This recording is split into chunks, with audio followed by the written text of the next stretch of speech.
The thrilling sprint format has returned. This meant that in Brazil we have a qualifying on Friday. There was rain, crashes and Kevin Magnussen on pole. So hello and welcome to Fervent Motorsports. Today we're going to tell you what we learned on Friday in Brazil.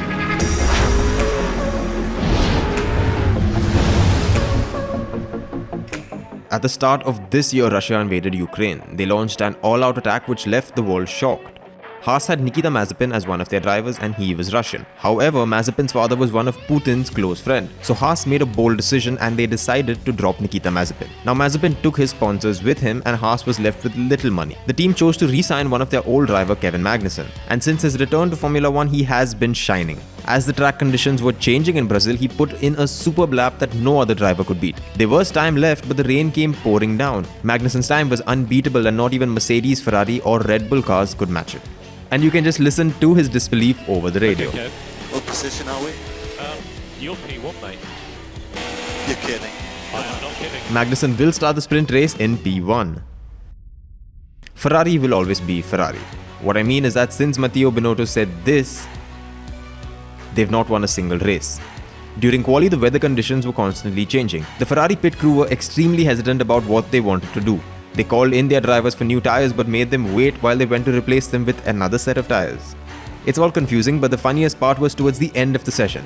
There were 10 cars remaining and only the Ferrari of Charles Leclerc was on intermediate tyres.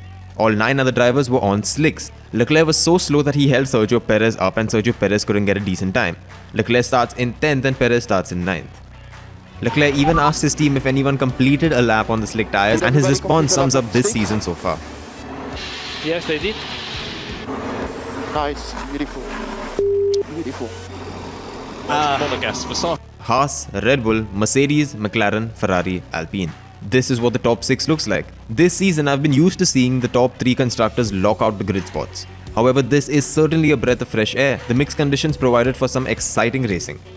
Now maybe it's the magic of Brazil or maybe it's just luck, but regardless of this, the Brazilian track is something else entirely. This season we've seen the rise of new street circuits like Saudi Arabia and Miami. However, this season has also shown us that the old school racing tracks have lasted the test of time for a reason. And the reason is that they just give us some great racing entertainment. Japan, Silverstone, Spa, some things are just built to last. Now this is how the grid will look for tomorrow's sprint race. There'll be another practice session before the sprint, so stay tuned to Fervent Motorsports as we get you the best of motorsport news.